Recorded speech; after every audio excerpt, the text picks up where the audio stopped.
we got some incredible access to some really amazing people, which is like, I mean, you guys know as journalists, access is what it's all about. You know, that's the difference between something that makes or breaks it.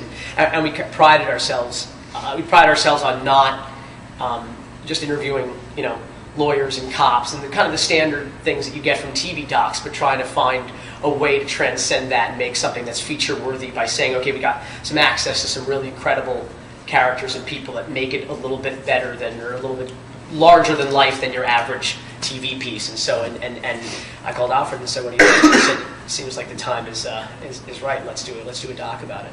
Growing up in Miami, though, you know, you knew everybody, or you know, you had a friend of a friend. There were so many people involved in the trade, not only in the drug trafficking and distribution business, but again, you have bankers and lawyers and car dealers and jewelers. So everybody, and even in a peripheral way, was involved in the you know, or profited or benefited in some way from the explosion of cash that was available at the time. Yeah, my memories from childhood were not drug smuggling or drug smugglers, but I remember, you know, being like a middle-class family, everybody was doing so well.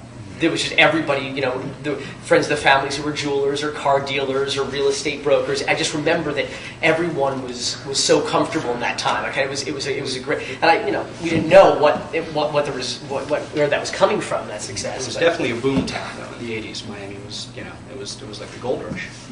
So much excess, you know, the whole period was just dominated by so much cocaine, so much money, and so much violence. It was a period of time, and having grown up, I was born in '78, so I was like 2, 3, 4, 5 years old when all this was going on. And, you know, and I asked my parents about it, you know, how do you raise a kid in Miami during this era? People are getting machine guns in broad daylight, you know, this is what a terrible place to grow up. And nobody really put kind of the full picture together. You know, you would hear about, you know, a machine gun here, there'd be a drug bust here, but there wasn't kind of a comprehensive picture of the era. And I think that in the research and in doing the interviews and kind of putting all those pieces together and seeing just how massive an industry it was and everything that was supported by it and all the, you know, that was, I think, one of the things that kind of stood out the most in terms of, you know, getting the full picture of the era. My name is DavidJr.com.